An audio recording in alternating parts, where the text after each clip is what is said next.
Hey, everybody. It is Tuesday. We are having a conversation with Ed Kless. As you know, if you are doing the Lawyer Forward virtual conference, the intention is that you watch the sessions and then we have conversations around them. If you remember from the live event, we would do these small group sessions where we'd sit around and just ping around ideas. And that is the purpose for these sessions, is that we can ping around ideas. Ed's session is particularly, I don't want to say controversial. I don't know if that's the right word for it. Good. No, that's okay with me. I mean, good. I like controversy. It is. People seem to come down in one way or on one side or the other on pricing in some way other than hourly billing. And in fact, a bunch of people that I know, lawyers that I know, have tried flat fees, which is not the same as value pricing, which we'll talk about, but have tried flat fees and then come back and said, no, I'm just going to bill hourly because it makes me more money. And we're going to get into some of that, why that would be, why that's making you more money. But I do want to remind everybody that you can post in the comments below this video any questions, comments, experiences, what you've tried, what did work, what didn't work. This is not just a conversation with Ed. This is a conversation with the group.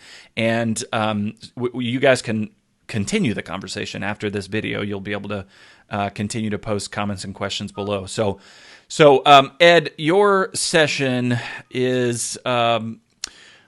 was a particular kind of nerdy, and it can be hard for lawyers to grasp thinking as a price strategist. And the pushback, I want to start with that pushback that I get.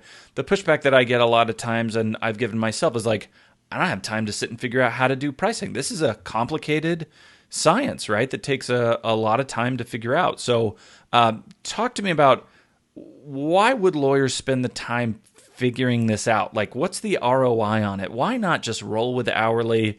It's the easiest just to put out in the world real quick. Why should we take the time to become a pricing strategist to that degree? Well, yeah, a couple of reasons. One, I would dispute that it's pricing is a science. I believe that pricing is an art, which is probably why it is hard. Right? If it were a science, we could just easily apply some stuff and just move on and, hey, okay, plug this formula in and out pops the price and there we go. But it's more like art than it is science. And I'm even a minority among pricers. I actually am a member of the faculty of the Professional Pricing Society, and even amongst that group, they're more along the lines of, hey, pricing is a science. So I'm a minority even there. But there's a couple of reasons why that you would do this. One is, while pricing by the hour, I never said it couldn't be effective. It's just suboptimal. Right. So it's suboptimal, and so the reason why one would do it is because if one wants to get better at pricing, let's take a step back, and I think I pointed this out in the video, but I think the most important thing to recognize is that there's two theories going on here. There's the cost plus theory, and then there's the value led theory of where does value come from. And the notion is that if you bill by the hour, you're applying what's called cost plus pricing. You said, I have my costs. I have to figure out what my costs are. I put some kind of a multiplier on that. That becomes my price. And then I hope to God that my customer or client sees the value. So the syllogism is, I have my costs. I got to multiply that to get my price. And then I hope the customer sees the value. And there's a problem with that, not the least of which is that it's not very professional, but it's also demonstrably false. Cost plus pricing, billing by the hour, is a derivative of what's called the labor theory of value. The labor theory of value says the value of this book is equal to the sum total of the value that it took me to mill the paper, write the words, put this thing together, and create this book. This Apple Pencil, the same thing. It was whatever the value is, the sum total of the components of the labor to get this thing out. This is an economic theory. It was put forward by an economist in the 1850s, and it's been falsified since 1870. when a group of people called the marginalists came along and said, no, that's not true. By the way, the economist's name who put it was Karl Marx. Marx was an economist, and he was making political commentary ultimately, but he was mostly an economist. And he said the labor theory of value is what I base my theory on.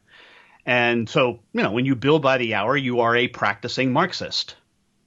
But I will say, we all become labor theorists when we're the laborer, right? When we own our firm and if you're a sole owner, you're both the owner and the laborer. But I sort of feel like it's not really a cost plus method, because the way we figure out the number that it should be is we go to a Facebook group and say, hey, do you guys, I'm in Houston, I'm doing this kind of family law work, I've been practicing this long, how much should I charge an hour, right? So what the quote market will bear. Exactly. Right? And I don't even know that there's but think about that. So that. What you're doing is you're letting your competition set your price. That's probably not a good idea. Right. And look, it is still labor theory of value, because what you're saying to the customer is your price is predicated on my labor. Period. End of story. You have to pay this much because based on my labor. This is what attorneys charge. I'm an attorney. That's the logic. This is my labor. And now, the problem is, as I said, is that that's a theory of value. But it's false, because somebody even asked Karl Marx toward the end. He said, well, Karl, okay, if that's true, if your labor theory of value is true, how come the lump of coal found behind the diamond isn't worth more than the diamond? Right. Because it took more labor to get to the lump of coal behind the diamond. And, it's, but it's different. Well, it's actually all carbon, right? So it was demonstrably false. I mean, it's clearly we can falsify it very easily. So what value-led pricing says is, no, they took what was the marginalist revolution, which was three different economists operating in three different countries in the 1870s, and said, no, value is subjective. Value is what the customer says it is. And what we're saying with value-led pricing is that we first have to understand the subjectivity of the value of the customer, which then creates our price. And then our price asks this question: can we justify the future expenditure of our costs for that price? So it's a forward-looking rather than a retrospective-looking theory, which is, I think, much better. Here's the thing, and let me try to crystallize this. So I've been talking about three different things, and let me think of them now as three separate things. There's costs, there's price, and there's value. Costs are your costs. The price sits in the middle, and then the value is what the customer thinks it is. So in any transaction, there aren't two numbers, there are actually three: costs, price, and value. What cost plus pricing does is it attempts to say, all right, let's figure out the cost. The price needs to be higher. No kidding. Somebody in second grade can figure that out. And then we just got to hope that the customer sees the value. We have flipped the equation and said, no, we first have to understand what the perceived value of the customer is. That customer value would then dictate what our price is. And then that price then justifies our future expenditure of, quote, hours, our cost on the other side. All right. Sorry, now, say that reverse again. So do you start with value or do you start with price? I want to start with value. I want to understand what the perceived value of the customer is. And then I'm going to set that price commensurate. And here's my definition of value price. A price in which the primary but not sole determining input into the price is the perceived value of the customer. Period. With the goal that you'd be less than the perceived value, right? So that they feel like they're getting a good deal, I assume. Yeah, because when do you want to know when your customer doesn't like your price? Before you do the work or after? Right. Right? So I want to know before, right? And this is the problem that people get into with the billable hours. You only find out they don't like your price until after the work is done. Then what do you do? Right? So I want to know up front. Then I also ask this question: would you buy from you? I mean, if none of us would like, well, it's just an estimate. I don't know. right? So none of us like that. But let me just take this back another second. So I created these three buckets: cost, price, and value. Your customers in general do not care about your costs. Your costs have absolutely no value to them. And we all behave this way. None of us walks into a Starbucks and says, I really hope they have their cost structure figured correctly. We don't walk in anymore. We drive through. Well, we don't think, I hope they have their costs figured correctly. We don't care about the people we buy from. We don't care about what their cost structure is. Do we care about the price? Yeah. Do we always want the price to be lower too? We can just understand that as a universal truth, right? We want prices to be lower. No kidding, right? In fact, blaming not getting an engagement on price is a little bit like blaming an airline crash on gravity. What was the reason for the airline crash? Well, it was gravity. No kidding, right? But about this? What about value? What about perceived value? Do you as a professional want to maximize the value you provide or minimize it? Maximize, right? You want to maximize the value you provide. Does the customer want to maximize the value they get from you or minimize it? I want to maximize it, right? So it's the one element of those three that I described that you're both on the same side. We both want to figure out is, can we maximize the value of this relationship? So the value conversation, the session that many of you just watched, or hopefully will watch as a result of this, right? The session was, well, let's have that conversation. And I would submit to you that even if you're going to continue to bill by the hour, you should have that conversation. It's irrespective of the pricing. Now, I think it's clearly better to then do value-led pricing afterwards. Right. You might as well. But as a professional, I want to know what the perceived value of the customer is before I engage with them. Right. Yeah, and we'll get into a little bit of that, I think, in how you're doing the pricing. I like the idea of thinking of even hourly billing. It is a pricing model, and we can still talk about value even if we're obviously clients right now are sending the signal, and there's a bunch of data that I'm sure, Ed, you would not care to have ever read, but it basically says, not surprisingly, clients don't understand what they're paying for, and they don't like paying for things that they don't understand. Because it's not really led. And by the way, Jan Rogan asked a question. Jan, I want to get to it, but I want to lay a little bit of a foundation first. I would remind everybody who's watching, if you just jumped in, you can post comments and questions below, and Ed and I can get to them. I want to get practical because once you start talking about 1850s economists or whatever, it's easy to start to get vague. It's easy to get to the point that lawyers aren't quite sure, what do I do tomorrow? So I want to talk through a couple of pricing exercises. One is doing a flat fee pricing, and we can talk about subscriptions with that. And one is a from nothing pricing. You came in here, I don't know what your case is. We're going to figure out a price for you. Have a nice day, because I think those are different exercises. So let's talk about sort of a flat fee pricing. John Tobin did a session on productizing, right? That you're going to take the knowledge that you have right now, you're going to turn it into something valuable, a book with a couple of hours of time. So let's go that simple. You get an ebook and you get a couple of hours of lawyer time. How would you go about figuring out what should I charge for that thing? Especially because eventually there is no hourly input, right? If you're talking about just a book itself, right? Eventually there's no hourly input. How would you start with figuring out how to price something like that's repeatable? Well, I think, what you're talking about is, and there's two foundations here. One, value-led pricing is extraordinarily individual, because the definition is that we use at Verus Age Institute is a price in which the primary but not sole determining factor is the perceived value of the customer. That is extraordinarily individualistic. So one does not look at that across a market space. In fact, one of the mantras of value-led pricing is price the customer, not the service.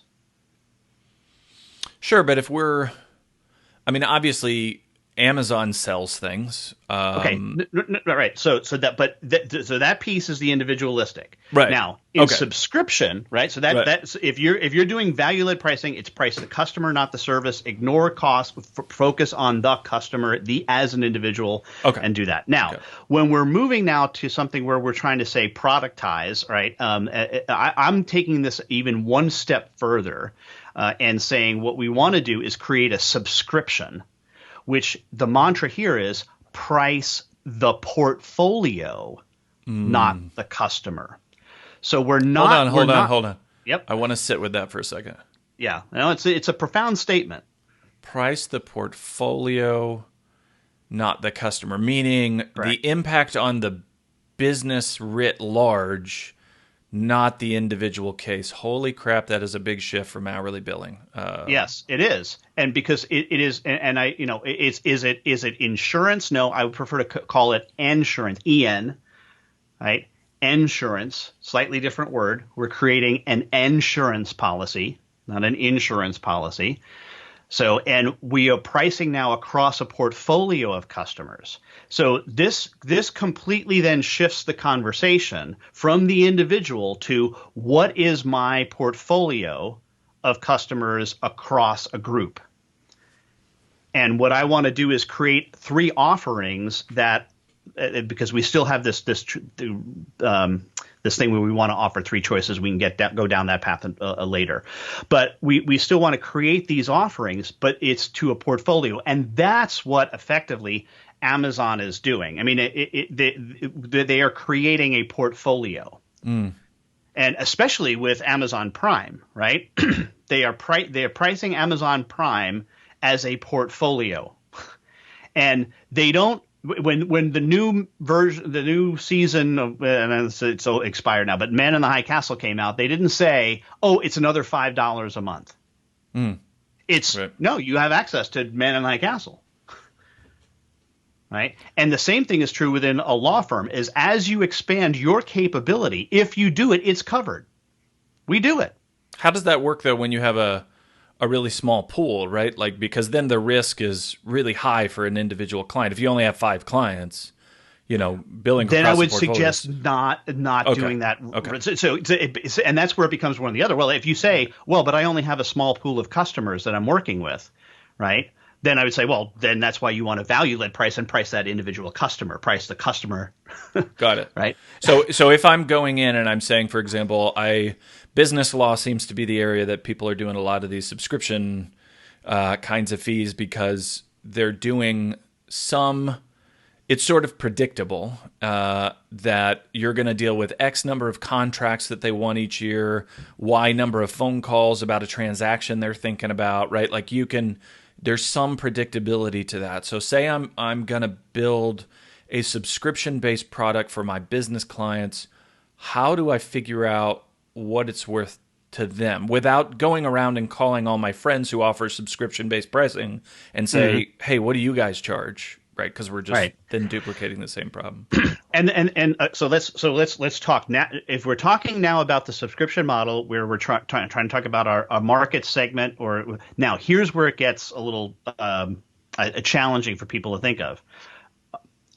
Business law is not a small enough segment. Okay. In fact, we interviewed on our radio shows. When I say we, Ron Baker and I, on the Soul of Enterprise, which I know you talked about, but we interviewed a guy in L.A. who does for creatives. That's all he does, and it's subscription model. Wait, was that John Tobin? I'm gonna have to go back and find out if that was our guy who was, because John Tobin, who runs Council for Creators, I think is what it's called. He does this, right? Like he does this subscription-based model, and he does think about it in terms of this client's going to take more this month than the other people, but it's okay because it's spread out across all the people. Because he's pricing the portfolio, right? Yeah. Right, so he's pricing the portfolio, and look, this is just it's business models that we're talking about, and we can't. I get you want to get practical, but this is theoretical, right? This is theory, so we can't avoid that. And look, Right. theories are why my house is standing. Theories are why we can fly on airplanes, right? There's nothing so practical as a good theory. So we need to have the foundational theory in order to make all of this stuff work, and that's what we're debating here. Look, I think the key to recognizing this is to really note that this is extraordinarily customer focused, and billing by the hour is not customer focused. There is not a single customer of any of yours that have ever wanted an hour. They want the results of the hour. And Peter Drucker, I'm pretty sure that even those of us who are least knowledgeable in business can recognize the name Peter Drucker, said, ready? Sell what your customers buy. Duh. Right. Sell what your customers buy. Well, if your customers are not buying hours, why are you putting them on an invoice? They didn't want hours. They wanted the results of the hour. We want to define what that result is. And I want to make a quick apology to your audience, by the way. Not really an apology, an explanation. I keep saying customer, and I'm doing it on purpose to annoy you. I know there's like half of you are like, we're clients. We have clients. We have clients. I'm doing this on purpose because there is the word client. You can look this up. Client comes from a Latin word, clientele. And it is the root of the same words as incline, decline, recline. And it means a leaner, one who leans, one who leans. And when the lawyers in ancient Rome represented their clients, they called them the clients because they had to fix them. They were leaning, had had too much to drink at the Bacchus festival and, went 2 trips to the Volumatorium or whatever. And they had to fix them. Right. So this notion of patron benefactor. And I think that this is detrimental to modern thinking. And I substitute in the word customer because customer is an Anglo-Saxon word meaning one whose custom it is. And I want you to think of that relationship as it's their custom to engage with you when they come into town. It is their custom to come into your store. It is their custom to talk to you when they have something like this. And I think that's a much better framework for thinking about the relationship type rather than when they're broken, we fix them. When they're broken, we fix them. So say we've done that work that John Tobin did, and we narrowed our segment to the point that we're helping creatives in this region, whatever. And now we want to figure out what's the value to them for some monthly offering. Are you starting with the problem and therefore now we're going to figure out a solution and then we're going to figure out appropriate price for that solution? Do you start with, I guess I'm imagining in a world in which if I were to go to a bunch of users and say, hey, how much is this solution worth? People are not going to, like, what if I don't have that problem? So what's your starting point for, do you survey this group or how do you find the... No, I mean, I think, and I'm just looking up on my website here if it was John, and I apologize. It was, it was BCE before COVID era, so my brain is a little fried. But I think it was John as a reminder. But we talked about this on the show, and he said, "Look, I started with and I thought this was very interesting. I think it was $95 a month. Like, I got to make this business model work at $95 a month. That's what I got to do." So he started by saying, I know the value is going to be perceived as higher from this portfolio of people, because he's not trying to get an average price. That's not what he's trying to do. Right? He's providing an insurance product. So he's trying to figure out, okay, this is the price point that I think I can get 500 people at $95 a month, and I can make that work. And he even mentioned, he said, and all of the things he does, and one of the things that I thought was fascinating, he says, a customer or client, he did say, client entry and exit is fully automated in his firm. You sign up and everything happens in his back end system automatically. There's zero administrative capability, zero administrative interaction. And when you leave, when you fall off, everything happens. He's got the digital plumbing worked out so that it all just happens, and he doesn't have to worry about that at all. So when he pulls up his customer list, it's like, boom, this is current. This is the people who paid me last month. And then I'm assuming in the subscription, he's listing out what's included. That's correct. Yeah. That's correct. And so he knows he's making a profit because, but that sounds like he didn't start with value, right? By saying $95 an hour, like how is that? He started with the value of the portfolio, the perceived value of the portfolio. Got it. Not of the individual customer, right? So that's why we're talking about the two different things. Got it. Right. To him, right? Like he was figuring out what is the value to the firm to have this revenue stream and this, this predictability, and maybe it feeds into other parts of the businesses. If I've got them in this portfolio, then they get some kind of high-end litigation. I can have a referral program or whatever. So he's figuring out the relationships between this portfolio and the rest of his business, I assume. That's correct. And here, I'll dump this to you, and you can choose to do with that what you want. That's the show with him. It was John. So I really like John, by the way. He's a smart guy. He is a smart guy. But we also had I'll do another one. Matthew Burgess, who practices different form of law, and he's in Melbourne, Australia. And he's not in creative space, but he's been doing subscription for a number of years too. So we've had more than one. Got it. So I'll add that information with John and below. I'll remind you guys, if you're coming in late, that you can post comments and questions below this video, and Ed and I can talk to them. So I want to talk about Jan's question to get to the next kind of pricing thing that we talked about, which is this. Somebody comes in, they've got, a commercial litigation thing or something. You're starting from zero. You have no idea. And we talked about this a bit in the video because a commercial litigator is doing this. Like he's figuring out how to price this way.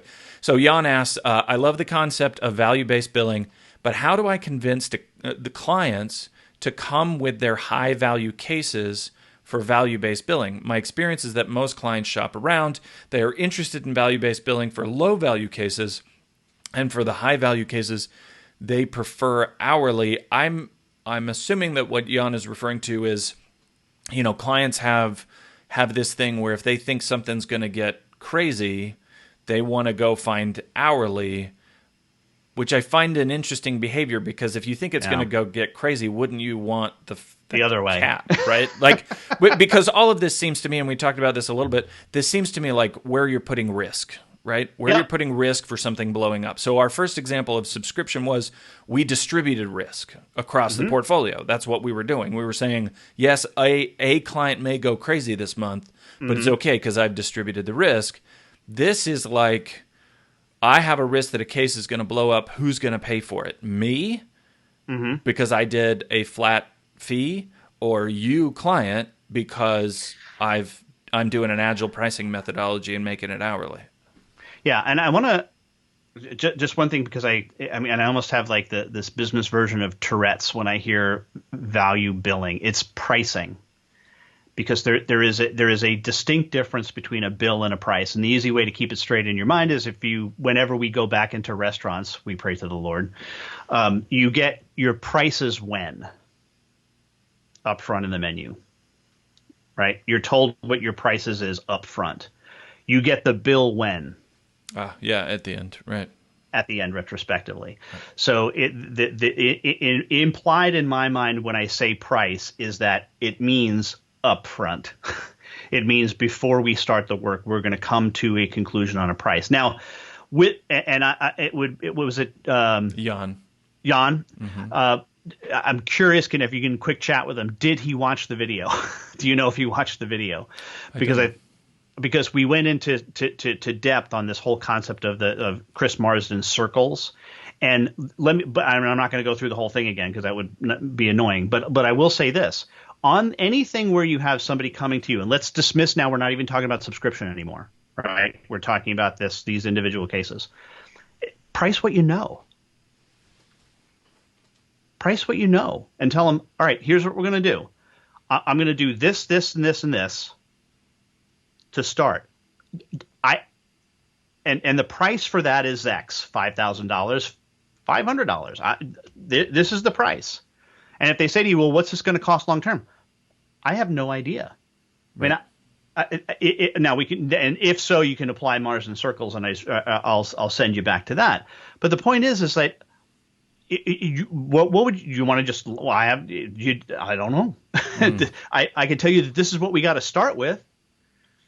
Well, I'm going to go to somebody. So what are you going to do? Go to somebody who's going to bill you by the hour, who is still not going to give you they're not going to give you a price. They may give you a billable hourly rate, but they're not going to give you a price. Right. At least, I think what you're saying is at least think of it in terms of staged representation. Like, here is a point at which this could be an off ramp. So if we were doing a decision tree and there are all these places that a case can be done, you're saying just pick the first off ramp. Right? Just price up to the first off ramp. And then, and the answer to that question obviously is, when you go buy something on Amazon, you don't say, how much am I going to pay this year? Because it all depends on what you order after this, right? Like you can order more things after this. So I like that idea of phased representation. I can see how a client would think this could really get out of hand. It's fascinating to think that they wouldn't think that with hourly billing, right? Like it's the same. It's the same thing. It's the same kind of thing. So when somebody comes in and your session was about the value conversation, which is this, how do I pull out of the potential, this customer, this potential client, how do I pull out of them what is the solution they're after? What is that solution worth? What is the harm that they're trying to avoid? What is that avoidance worth to them? So I would encourage you guys to go back and watch that. But let's say we've done that work and now I've got a good sense of I want my kids back. Getting my kids back is worth X to me, right? Whatever. How do I now solidify that into a quote, into a proposal? Yeah, and honestly, that's a whole nother session. We can do that, but I'll give you the shortened version of it, and that is once we understand the perceived value of the customer, right? So that we've what I'll call that our upper bound. In theory, and let's make up a number. How's $10,000 sound? Sure. It doesn't really matter. Right. In theory, if I said, well, I can do that for $9,999.99, they should say, okay. Good deal. Right. Right? So now, I'm not suggesting that that's your price. I'm saying that that's the upper bound.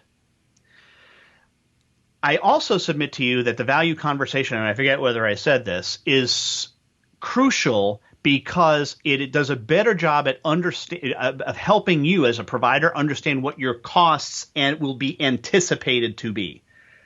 So in addition to the value conversation being great for the customer because it helps them understand the value, what I've found, and with the people that I've worked with who have instituted this conversation of having this, is that they say, the great part is now I have a much better understanding of what it is that I am going to need to do, and therefore I have an understanding of what my perceived costs are. Right. Just right? some like forecast. You're talking about internal forecasting, right? Like internal forecasting, right? So and again, what I said earlier is that what I have to come up with now is a price that justifies the expenditure of that future cost. Right. Yeah, and I would point out, and this is related to some other conversations that we've had, there's the supply chain of getting the people the thing that they ask for, and then there's the value chain, which is this bigger picture experience. There are, and this comes out a lot in Ron Becker's, the first book of his that I read, Firm of the Future, you can create a lot of value perception outside of the thing that you're accomplishing. And so when you're thinking about client value and what that cap is, we're thinking about it as lawyers as, our cap is like the legal work I do. That's not remotely true for the client. Your real cap is what value did they get out of it, right? And as long as you're below that, they think they got a good deal. Right. That's correct. We actually have a term for that. We call that spiritual value, not religious, but spiritual. In other words, or it's ethereal. Right? You can't. The other stuff is material value. There's a materialist component of it, but the other stuff, and there's a whole list of what makes up spiritual value. The point is, if you're building on just material, you're really lowering your income. Well, this is why there's a big four, an accounting firm. I don't know how. I mean, my primary job at Sage is to work with accountants, and I don't know how many times I hear this. Well, they went with a big four firm. Why? They were more expensive because of Reputation. Boom. Right. That's spiritual value. Boom. Right. It's like nobody ever got fired for IBM. Spiritual value. Right. That's all what that is. It's a perception thing. Anyway, so let's get back to the question about coming up with the price. Mm-hmm. So we have the upper bound. We've established that $10,000. We have a better understanding of what our lower bound is, and say that what we believe our future cost to serve is going to be $1,000. I'm just making the math easy. Okay. So we have $10,000, we have $1,000. In theory, we should also be willing to say, well, we'll do that for $1,001. Because right? That's a good deal, right? Because we get $1. All right. So now what we've done there is we've now established an upper bound and a lower bound, right? And now I'm going to ask you. This is called the Van Westendorp model. I'm going to have you ask yourself 4 questions. At what price do you think? The you here is the lawyer. What price do you think this customer will think this is too high and not do it? Mm-hmm. I want you to think of that, but that price, write it down quickly. Don't do a lot of analysis. Just write it down. All right. At what price do you think this client will think that was higher than I thought, but okay? Okay. For this, 2 more questions. At what price do you think this customer will say, that's cheap. I was thinking it was going to be more than that, but I'll still do it. And then the last question is, at what price do you think this customer will say, that's too cheap? Because there is that price, isn't there? Right? That price does exist. And we're both in Texas, so this is, well, I'm in Texas now, but I can see your Texas flag behind you there and your UT stuff. But there you go. Yeah. I'm married to an Aggie, so sorry. This notion here that we have established this bound, there is a price that's too low. If you are going through Texas and you see a roadside sign that says all you can eat sushi, $5. Do not do that. This is Ed's travel tips. Do not do that. That's called food poisoning Inc. That's a bad idea. Right? If a mile down the road you see another sign that says all you can eat barbecue, $5, go give that a try. Right? But there's a price. The point is there's a price that's too low that they would question the value. All right. So now by answering those 4 questions, what we've done is we've begun to narrow the value. Right? Those 4 questions allow us to narrow that band from somewhere less than 10, somewhere more than 1,000, and we've gotten now to something that's a little bit more manageable, and we'll have some kind of range. Now what I want you to do is I want you to construct 3 choices around that range. And I want you to construct a choice that is the lowest choice, the cheapest choice, that perhaps strips out some of the perceived value. It might be things like instead of getting back to them within 24 hours, you'll get back to them within 48. It might be put restrictions on you can only email me, you can't call me. I mean, there's lots of different things. Now, again, that's why this is a whole nother session. We've got a bunch of different ways that you can create these different things. Even just simply shifting the terms. You want the cheapest price? No problem. You pay it all up front. All up front. Right? And then I want you to come up with a mid-price choice and then a high-price choice. And for that higher price choice, I want you to figure out something extra that you can throw in there that maybe wasn't even part of directly of the perceived conversation, but there was something that they'll go, that's over and above what I was expecting from an offering standpoint. If you pay this price, I will get a separate cell phone that is only you. And if you call, I will take that call immediately. If your lawyer offers you a burner phone, that's the $5 sushi. How about a separate line? Swim away. A separate. But my point being is that you can come up with something that was a perception of value over and above what they were perhaps thinking about, and then here's the secret: offer them those 3 choices. Yeah. And then say, give us the Wendy's analogy, the 3 patties. Yeah. Well, this is a Harvard Business Review case study. I mean, when Wendy's, before it went into full-on franchise, had their single burger and double burger on the menu. And one of the things that was suggested is that they add the triple burger. And people are like, well, why are we going to do that? Is, well, because when you have the single and double, you walk in and go, no, I don't want to be a pig. I'll just have the single burger today. When you have the triple burger on the menu, you walk in and go, well, I don't want to be a pig. I'll just have the double burger. Now, the margin on the double burger, because it's just an extra patty, right? That's the only difference from a cost perspective, but yet they charge more. Now they do this with drinks especially, right? The difference in price is so minuscule, but the cost differential makes it so that the double burger is, I don't know, I forget what the number is. It's like 50+% more profitable than the single burger. Right. To this day, they don't sell many triple burgers.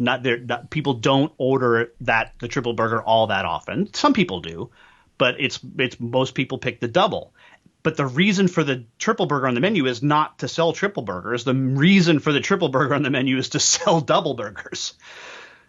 And there's lots and lots of examples of this. So, and this gets to what's called behavioral economics. And if I was too theoretical before, I don't want to start dumping that. But you're saying, I mean, structure it in a way. I like that idea of you've got your floor, you've got your ceiling. Now, instead of trying to guess some number in there, figure out 3 offerings, and you can tier that up and let them be the decider. Let's put control back in the hands of the prospect, right, and let them decide which price they're willing to pay. And that works not just for a flat fee pricing, kind of like a product, a productized service or something. That works for, you brought a case to me, we're doing the 3 circles or whatever, the 4 circles, and I'm pricing from nothing. It sounds like you got to do that math quick in your head in that meeting if you're doing the hour-long consultation. Well, a couple things on that. I might not do that, but I wouldn't. In fact, I would never set my price at the initial meeting. I would always say I will get you a proposal later because I want time to think about this stuff. I agree. Right. So I think that's important there. The other thing too is that it's all about the perception of control, and we want to give this back to the customer. And we like choices. We're human beings. We like choices. We like tall grande venti. We like single burger, double burger, triple burger. We like priority overnight, standard overnight, 2-day. We like choices, and it's only professionals that have not done this. And I think there's a couple of reasons for it, but one of them is this perception of, well, I always give top quality service to every single customer and to give a tiered approach. But that's not what I'm saying. I'm not saying that, airlines don't say, well, you're more likely to crash if you sit in the back of the plane. It's the same level of quality and safety from LA to New York. But the experience is different, right? In the back, you're sitting there by the old lady who hits the call button 27 times and doesn't understand why we haven't had peanuts on the plane in over a decade, right? But if you pay a more price, you're going to get a seat with a little bit more leg room, and then ultimately, if you pay the price to sit up front, you're going to get the warm nuts that they can't serve in the back for whatever reason. Well, and on that, Nina asked the question. She said, "What about the user experience? Is that part of the cost, price, and value?" And yes, it's all 3. I think that airline example is a great distinction. In terms of the supply chain, you're just getting somebody from point A to point B safely, and that's true. Yeah, and that's true of literally everyone. All the rest of the stuff that gets built up on a flight, that the price can be, 10 times as much. Right, you've got a huge range. Is all value chain. It's all the additions to the base product. So it's if I can make an assumption, and you tell me if this is crazy, maybe the basest version of the product is the most like, I'm just getting you to the destination. It's stripped down. You're paying extra for luggage. I'm giving you the super base minimum competency requirement, right? Like, I'm not going to get sued here if I give you this level of service. The mid is that, plus I'm going to treat you like a bit more of a star, and you're getting more time, right? You're getting but you're getting more lawyer time, right? In terms of scalability, lawyer time matters. Access, I would call it. You're getting more access to me. Yeah, good call. And then the top one is this crazy first class, like, you get your feet rubbed while you're in the office kind of thing. And it doesn't have to be. I forget whether it was you or someone else I was talking to. Was another lawyer who said, your low level might just be pro se support. Right. Yeah, I did a $1,500 pro se. That was you. Okay, that was you. Okay. Yeah, and that was just the most basic. I mean, I think on a given case, I might have spent 2 hours maybe with somebody, and I was charging $1,500 for it because they were getting all these things that had this really low marginal cost, and so it was just really profitable to me because I had already created it before, and they thought it was cool. Like the people who went for it thought it was cool, which was not everybody. And I should say too, to your thing about the tiers, I did family law, and in my pricing structure, I did a staged representation that you get up to mediation because that was very controllable and very, predictable, and it was me. And then a third stage, which was this is going to get cray cray. And so even not on purpose, I was doing this 3 tiers thing with the lowest tier being the pro se, and I can tell you guys it works. I wanted to add real quick a comment from Barry. He pointed out that the circles thing that you added of here, let's look at it in these stages like this.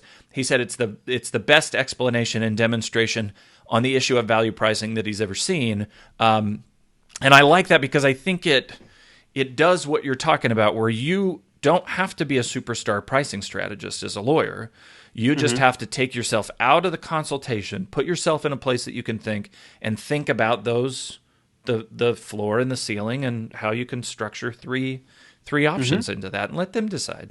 Yeah, let them do it. Yeah, and people really like that you coming back to them and saying, "I'm going to give you choice." It's built into us as human beings to like choice. So why do you think, and again, you guys, if you want to put questions or comments below, you can do that, and we'll pull them in. Why do you think, I know a few lawyers that went out and did flat fee pricing, and they tried it for a while, especially family lawyers I know did this. They tried it for a while. They didn't find it was as profitable as going hourly, and so they went back to hourly.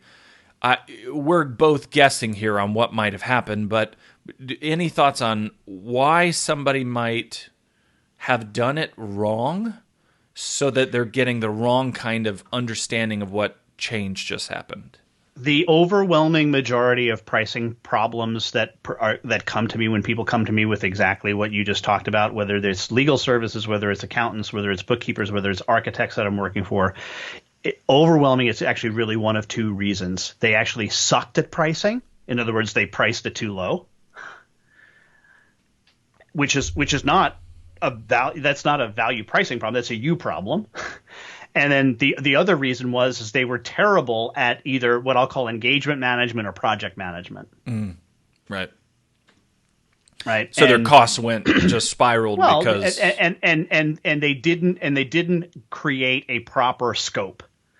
Oh, on the front end, right? On the front end, right? So it was here's the box. This is what's included. Boom, boom, boom, boom. Anything outside this box is going to be. We're going to go through a process called a change request, not a change order, but a change request, where we'll then come back and reprice that. And mostly, by the way, not due to scope creep, which is the customer wanting more, but due to scope seep, which is the professional saying, well, they need this too. Right.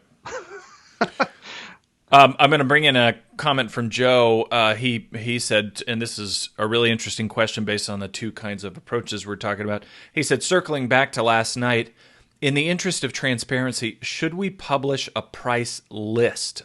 So Lee Rosen sort of famously does this, somebody who you would not have any reason to know who that is, but he's a family lawyer in North Carolina, and he's got a table that says, for these different kinds of divorces with these different factors, here's a price range.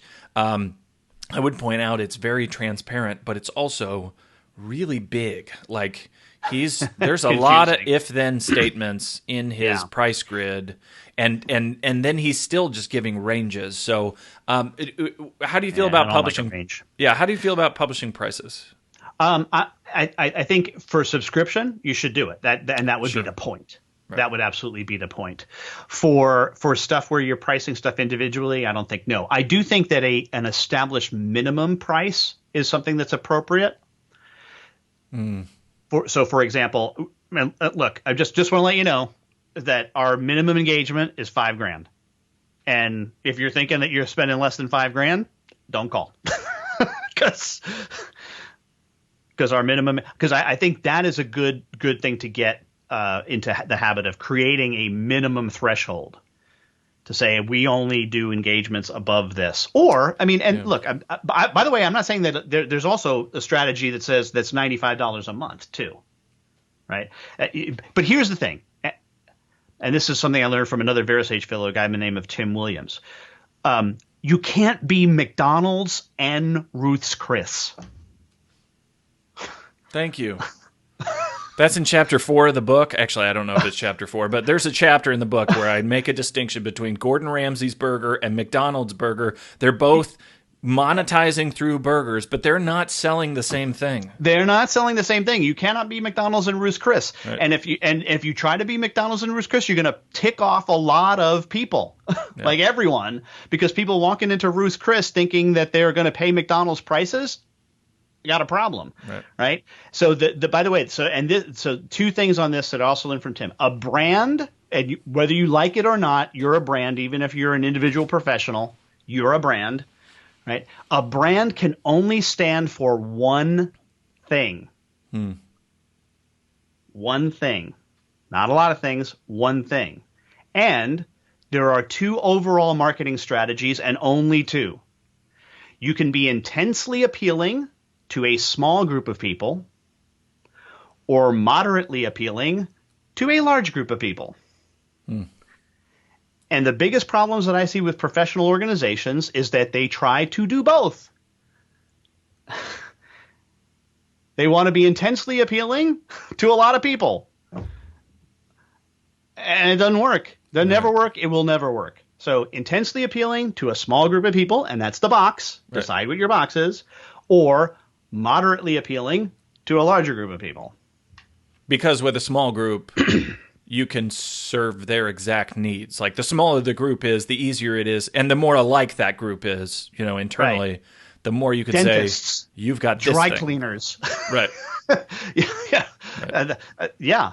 Really narrow. That's interesting. There is a whole bit, and I think I referenced David Baker in our last conversation. He's obsessed with the idea of positioning. Read about that stuff, guys. It's fascinating. I do want to talk about, in terms of business ownership. There's and I'm treading on thin water here because Clio is a sponsor, and I love them. The Clio Trends Report, the Legal Trends Report, has come out for 5 years, and one of the things that it shows is that lawyers are not collecting on very many hours of their day. So the headline out of these early reports was lawyers are spending 8 hours a day, they're only billing 2.4, and they're only collecting on 1.7. They're wasting their days, and they've got to figure out. Utilization rate was a term that kept coming up, and I don't. This has always felt icky to me, and I've never had the language to really figure out why it bugs me so much, but I bet you do. So tell me why is it okay, maybe, for lawyers to only bill 2 hours a day? What is it about billing that is, maybe this reveals how disconnected our billing is from the value that we're offering? Like, what are your thoughts on that? Well, I think the problem is the theory. The problem is the theory. The theory of labor, which is the hour has inherent value, is just wrong. And if you say, oh, that's theory is wrong, hours don't have any value at all, well, then utilization and realization are completely meaningless. It's just, you can't go back and argue, but utilization. No, we've established that time is not a resource; it's a constraint. Right. And I think we, as you put this earlier, I think before we start to get on, your customer does not care how many hours it takes you. They do not care. What they do care about is when is it done by. Right. And this is in project management. There's two words for this. One is called when you're thinking about time, you're thinking about time as effort. Right. And then time as the box, the window of time in which the thing happens. Duration. It's actually called duration. Customers inherently care about duration. They want this part of their lives over with. No offense. Right. Right? They want this part of their lives over with. The number of hours is inconsequential to them, completely inconsequential. So the whole notion of realization, utilization, I completely dismiss as based on you're using the wrong theory. And to me, what I've just talked about today and in the previous session, that if you watched it, is I've destroyed this labor theory. I've told you effectively the world is round. You can no longer come back to me and said, but Ed, what if we fall off the edge? Because I've destroyed your theory. Your theory no longer exists.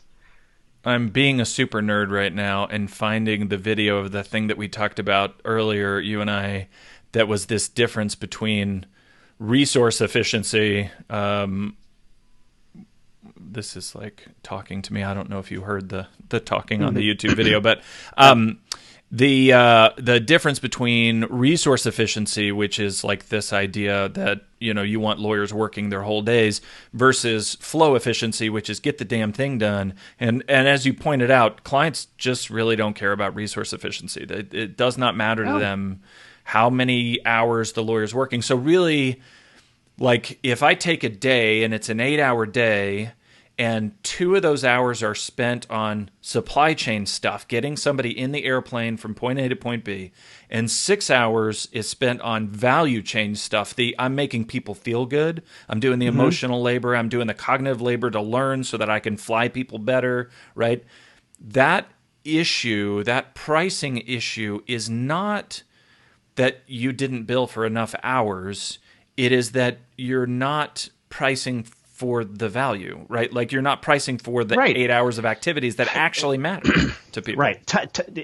We have to stop thinking about time as our value. This is, by the way, and this is a very serious point, why there is an incredible amount of depression, even suicides in the profession. Thank you. And it is specifically because we have told that our time is what is valuable, and I'm going to curse here, it's bullshit. Yeah.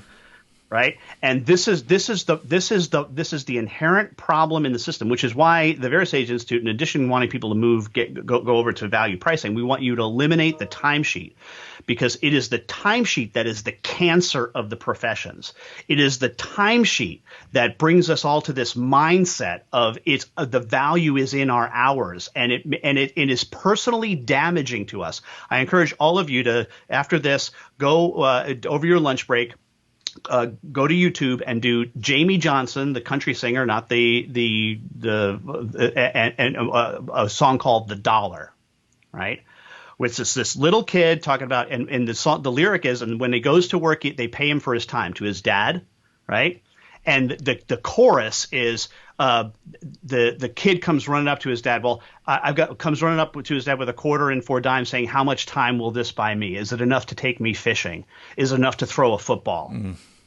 That's got a country song feel to it, right there. It is a country song feel, and I have played that in sessions all over the world, and people leave weeping. Yeah. Because it's the mindset that's the problem. Yeah, I recently finished a piece that I mentioned to you for PwC. It's called Overwhelm, and it is basically this question of why, when we're so productive, why, when we're so efficient. There's a big obsession right now in law with efficiency, but we're a pretty damn efficient society right now. This is not the issue. Innovation is the issue, but why, when we're so productive, do we see these high levels of depression? Is because that time is not the only stock here. There's your emotional costs, your brain costs. Pay attention to those. So we need to wrap up. Jana Lewis Perez asked a question, and Jana, I'm going to bring this over and ask Ed to respond later to you in the messages, or in the comments below. She said, what is the best way to determine actual price of a value pricing model? We talked about that a little bit in this session if you're just jumping on, so I would encourage you to go back, but Ed will add to that. Before we part, Ed, I wanted to just share... Just shortly, formula. So let's... There's no formula. But I will say, I did really like the thing of you figured out your floor, you figured out your ceiling, art, now structure science. 3. It's art, not science. Yeah. I liked it. But let me share just a couple of resources with you guys. This is The Soul of Enterprise. This is the podcast that Ed and Ron Baker do together. I would encourage you to go listen to that. I'll include that in the comments below. And then this is Ron's book, Implementing Value Pricing. This was not the first book of Ron's that I had read, but I'm looking and seeing if Firm of the Future is not even on there. But this is really good for going and letting the rubber meet the road on the things that we've talked about. Ed, I know people will want to follow up with you. You talk about this stuff all the time. Yep. Is the podcast the best way to get to you? What's the best way to get to you? Yeah, I mean, it's the best way to understand what I'm thinking about and talking about with Ron. But if you want to contact me directly, ed.kless@gmail.com, @Ed Kless on Twitter. I'm the only Ed Kless in the world. I actually do check that. My parents were big into differentiation. Awesome. I appreciate your time. And remember, guys, you can still... No, you appreciate my insight. Wow. See, the language is even there. Wow. Right? My insight, my knowledge. But what if I don't? What if I like is just hanging out with you? And we could have talked about cakes, and I'd have felt just as happy with our conversation. So you guys remember below, you can continue to post comments, keep the conversation going. I know some of you have tried these different pricing structures. Kim Wilson's in the group, and I know that we've referenced her a couple of times.